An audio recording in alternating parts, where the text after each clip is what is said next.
gran polisacárido. Entonces esta heparina se utiliza sobre todo para anticoagular a los pacientes. Se puede utilizar por vía endovenosa o por vía subcutánea. Cuando se utiliza por vía endovenosa, más o menos se utiliza en una dosis de 5.000 unidades internacionales y se utiliza cada 6 horas. ¿Ya? En cambio, por vía subcutánea, pero eso es por vía subcutánea, 5.000 unidades. En cambio, por vía endovenosa se puede cargar toda esta solución en una solución fisiológica y darlo en forma continua. ¿Ya? Entonces, esta es la heparina de bajo peso molecular. ¿Ya? Entonces, esa es la manera de utilizarla. ¿Ya? ¿Cómo podemos, qué otro tipo de, hay otro tipo de heparinas en el mercado, que son las heparinas fraccionadas? ¿Ya? Entonces, esas heparinas fraccionadas, entonces, la que más utilizamos en nuestro medio, por ejemplo, es la enoxiparina. ¿Ya? Entonces, esa se utiliza por vía subcutánea. ¿Ya? Entonces, son dosis ya estandarizadas que se utilizan kilo peso, que igualmente se utilizan para anticoagular a los pacientes. ¿Qué más hemos hablado? De la aspirina, ¿ya? Muy utilizada sobre todo por los cardiólogos, ¿ya? En pacientes hipertensos, pacientes con arritmias. Se utiliza una dosis de 100 miligramos día, como saben, inhibe a las prostaglandinas. Entonces, ¿qué vamos a inhibir? Al tromboxano A2. Entonces, ¿qué vamos a hacer con esto? Que las plaquetas no se agreguen. Es un antiagregante plaquetal. ¿Qué les puedo decir de la aspirina? Antes, digamos, cuando un paciente estaba sufriendo un infarto o estaba diagnosticado un infarto de miocardio, le daba aspirina. Ahora se ha cambiado eso. Utilizamos otros medicamentos que también son antiagregantes plaquetarios, como el clopidogrel, que se le da a masticar al paciente porque para prevenir esa antiagregación plaquetaria. Otro medicamento muy utilizado es la warfarina, que es un cumarínico, que sobre todo se descubrió en Europa. ¿Por qué? Porque los animales de pastoreo ya morían ya a los días con hemorragias. Entonces se vio que se debía a las cumarinas. Entonces esta warfarina, ¿cómo actúa? Actúa inhibiendo a la vitamina K. Entonces, ¿qué factores de coagulación estarían afectados si inhibe la vitamina K? ¿Cuáles son los vitaminas K dependientes? El 2, 7, ¿qué más? ¿Cuál? 9 y 10. ¿Ya? Entonces, esta warfarina, ¿qué hace? Entonces, va a inhibir a los factores de coagulación vitamina K dependientes. Entonces, no deja que, sobre todo, se active la vía intrínseca de la coagulación y la vía común. ¿Ya? Entonces, yo tengo, por ejemplo, cuando utilizo warfarina en los pacientes, ¿ya? Tengo que monitorizar que estén anticoagulados. Entonces, hay en el coagulograma que vamos a ver a continuación, hay el TP, el tiempo de protrombina. Entonces, se trata de monitorizar a estos pacientes con el tiempo de protrombina, el cual estaría aumentado. Pero ha habido muchos problemas, entonces lo que se utiliza ahora es el INRs, ¿ya? Es el índice normatizado, ¿ya? Entonces, el INR, que lo normal en una paciente que no utiliza warfarina, más o menos va no más de 1. En cambio, cuando se utiliza de 1 a 1.5 máximo, ¿ya? Cuando uno utiliza warfarina. Pero cuando utiliza la warfarina, este INR aumenta, más o menos 2 a 3. Entonces, yo sé que mi paciente está anticoagulado cuando el INR marca entre 2 y 3. Ya en casos muy críticos se puede utilizar entre 3 a 3.5, pero hay la gran probabilidad de que mi paciente pueda sangrar, ¿ya? Entonces, ese es cómo se utiliza la warfarina, que es muy utilizado igualmente por los cardiólogos. Como vemos aquí, la estreptoquinasa y la urosinasa son medicamentos igual muy utilizados, son antifibrinolíticos, ¿ya? Que se utiliza igualmente para disolver trombos, ¿ya? Entonces, porque sabemos que activa la plasmina. Cuando se utilizan estos medicamentos, digamos, en los pacientes que sufren trombos a nivel de las arterias, por ejemplo, las coronarias, bueno, ahora creo que ya no se utiliza mucho, ¿no? Hay otros métodos que tienen menos resultados, pero ustedes tienen que conocer. Debe haber todavía médicos que utilizan la estreptoquinasa.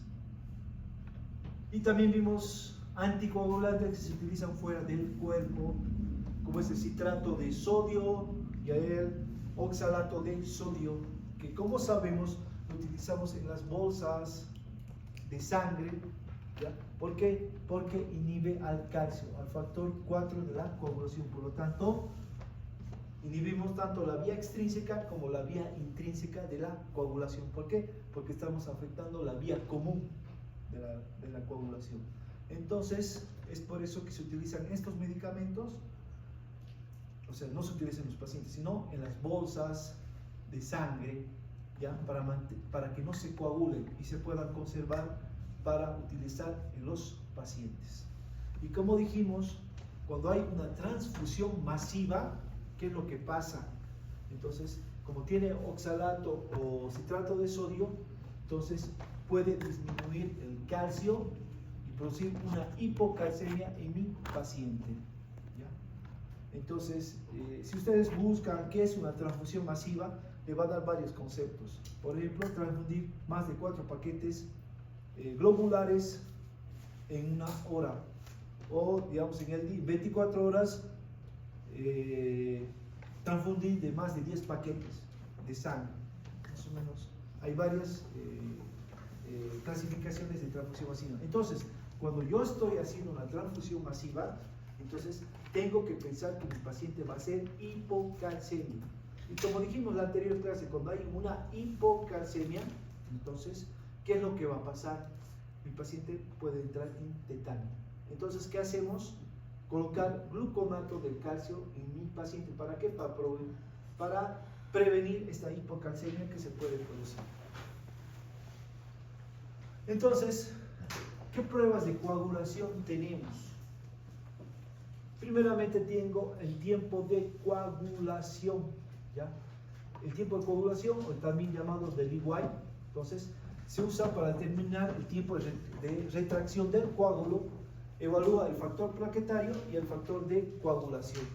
O sea, va a evaluar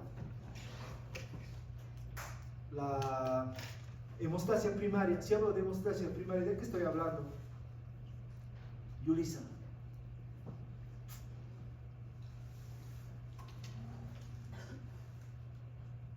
Y evalúa qué factores de coagulación.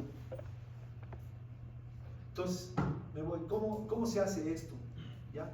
Entonces, por ejemplo, se utilizan tubos, ¿ya? Como vemos aquí, en tubos, más o menos 3 tubos de 5 ml o de 1 ml, entonces se extrae la sangre y se coloca en estos tubos a una temperatura de 36 grados, creo que se coloca el baño María más, ¿ya? Entonces, se espera de que se forme el coágulo. Entonces, ¿qué se trata de simular aquí? Entonces, se trata de simular que las paredes del tubo de ensayo activen el factor 3 de la coagulación. Se activa el factor 3 de la coagulación, Yulisa. ¿Qué vía estoy activando? ¿La intrínseca o la extrínseca? ¿La qué?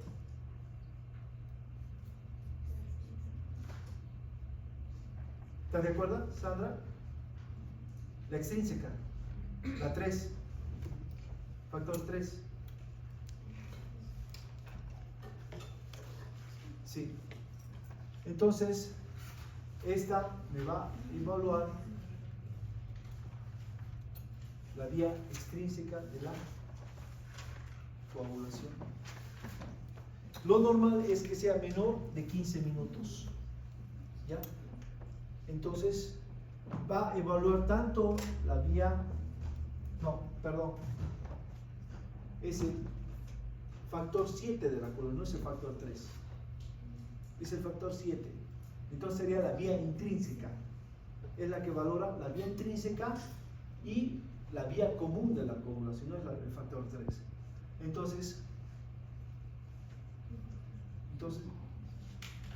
va a valorar tanto la vía intrínseca como la vía común de la coagulación.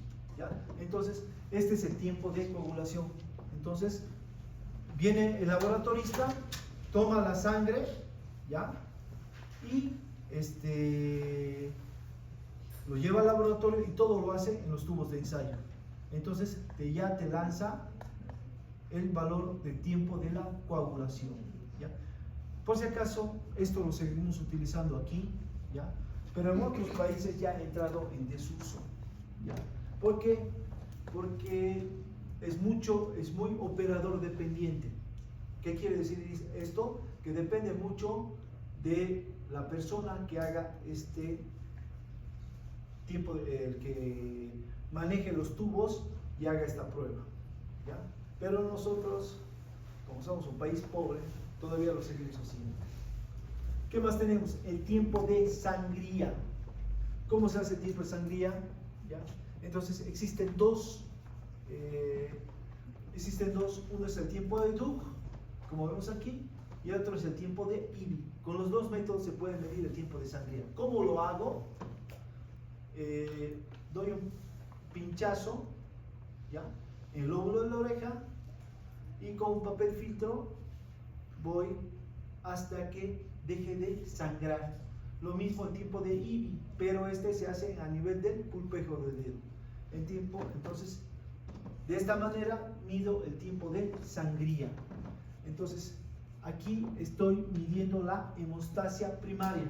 Entonces, si hablo de hemostasia primaria, estoy midiendo la agregación plaquetaria, la formación del trombo por las plaquetas. Entonces, más o menos, lo normal es más o menos de 1 a 5 minutos. Entonces, la persona encargada del laboratorio, ¿qué hace? Pincha el lóbulo de la oreja y con papel filtro va controlando y un cronómetro hasta que deje de sangrar. Ese es el tiempo de sangría. ¿Ya? Entonces, igualmente esto no se utiliza mucho ya en otros países, porque hay otros laboratorios que son mucho más específicos. ¿Qué más tengo? El tiempo de protrombina o de quick. ¿Ya? Entonces, ¿cómo se hace ese procedimiento? Se extrae sangre del paciente, ¿ya?, y se le coloca citrato de sodio. Entonces, y se lo lleva en un tubo, ¿ya?, y luego en el tubo se separa el plasma de los glóbulos rojos, como vemos aquí, y luego a este plasma se le coloca calcio, ¿ya?, para ver en cuánto tiempo se forma el coágulo. Así se puede valorar el tiempo de protrombina. ¿Ya? Entonces, ¿cuánto es lo normal? Más o menos es de 10 a 15 minutos, no mayor a 15. Hay laboratorios que dicen de 10 a 12 minutos. Entonces, se va a ver la formación del coágulo, pero este coágulo se caracteriza, entonces, que no, como se ha separado los glóbulos rojos, no tiene el mismo color. ¿Ya? Entonces, como vemos aquí, se está valorando la vía común de la coagulación. ¿Ya? Y sobre todo, igualmente, la vía extrínseca de la coagulación. Perdón, la vía intrínseca y la vía común de la coagulación. ¿Ya? Entonces, este tipo de protrombina todavía es muy utilizado, ¿ya? Sobre todo cuando se utiliza la warfarina, se utiliza el tipo de protrombina para ver si mi paciente está anticoagulado, ¿ya? O también puedo utilizar el INR o RIN, que también se llama, ¿ya? Entonces, estos son partes del coagulograma que nosotros podemos observar. Entonces, yo cuando pido un coagulograma completo, ¿qué voy a pedir? Recuento de plaquetas, como vemos aquí, lo normal es de 150 a 400.000, que me va a valorar la hemostasia primaria, porque sabemos que las plaquetas se adhieren y forman un tapón. El tiempo de IBI también me va, y el de DUC, que también me valora la hemostasia primaria, ¿ya? El tiempo de coagulación, que vimos al principio que lo normal es hasta 10 minutos, me valora la vía intrínseca, ¿ya? O sea, ¿qué estoy simulando yo en el tubo de ensayo? El traumatismo de la sangre sobre las paredes del vaso.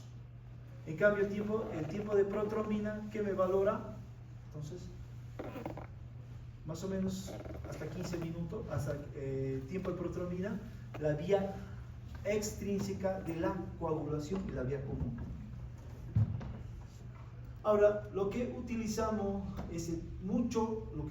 ahora, es el tiempo parcial de tromboplastina, ¿ya?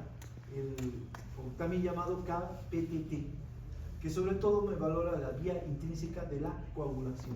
Igual, este es muy utilizado, ¿ya? Actualmente. Igualmente, la determinación del fibrinógeno, que como sabemos, lo normal es de 200 a 400 miligramos decilitro. ¿Cuándo determinamos el fibrinógeno? Por ejemplo, en pacientes que han sangrado masivamente, sobre todo en pacientes obstétricas.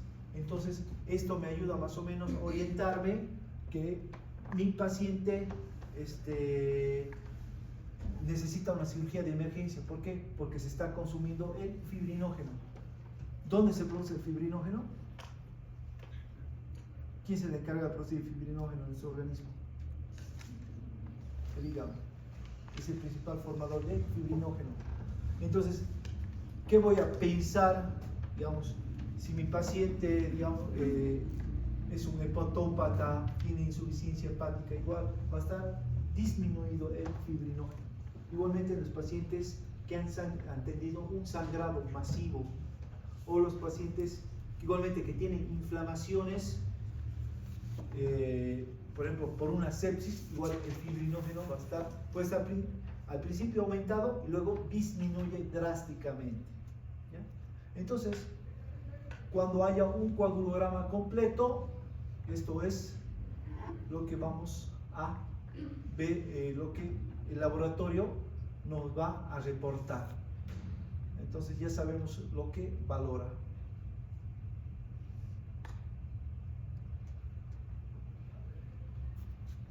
Entonces aquí tenemos los ejemplos de todo lo que hemos visto en clases, de esta parte de coagulación, de hemograma. Entonces un hemograma completo, lo que nos da, por ejemplo, los leucocitos, lo normal de 4.000 a 10.000, hay otros laboratorios que dicen de 5.000 a 10.000. Entonces este paciente tiene 6.560, que sería lo normal. Los hematíes, cuánto la cantidad de glóbulos rojos, la hemoglobina, como vemos, este paciente está con una anemia severa, tiene una anemia ya una anemia severa entre 9.7 a 28.8.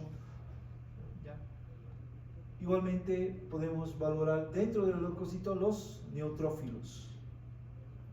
Entonces, igualmente linfocitos, monocitos, eosinófilos y basofilos. Es lo que nos da el hemograma, la serie blanca y la serie roja. A ver qué más tengo. Como vemos, esto lo he copiado de un paciente. Igualmente, yo pido el tiempo de coagulación o de DIY. Entonces, ¿cuánto me ha dado aquí en este paciente 10. Entonces, lo normal es entre 5 a 10 minutos. ¿Ya? Entonces, este paciente estaría con tiempo de coagulación normal. ¿Ya? Entonces, si no tiene ningún otro antecedente al paciente, yo puedo entrar, por ejemplo, tranquilo al quirófano con este paciente. Me falta luz. Como vemos aquí, igualmente tengo un hemograma completo donde veo la cantidad de glóbulos rojos que tiene 3 millones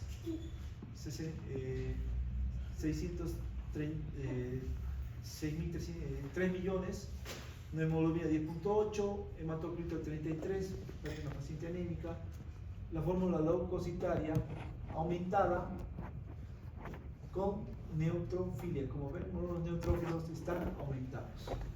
Su grupo sanguíneo cero positivo y su tiempo de sangría quedaría igual a 1. Entonces,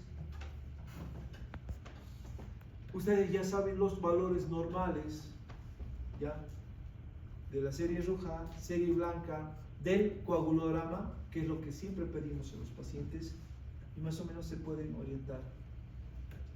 ¿Ya? Esto. Por ejemplo, este es un paciente que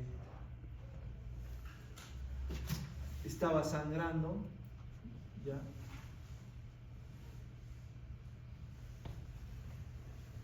Su electro que estaba normal, como ven, y bueno, terminamos operando. Estaba con una peritonitis.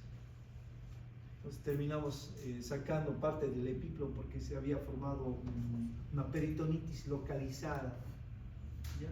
Entonces, por ejemplo,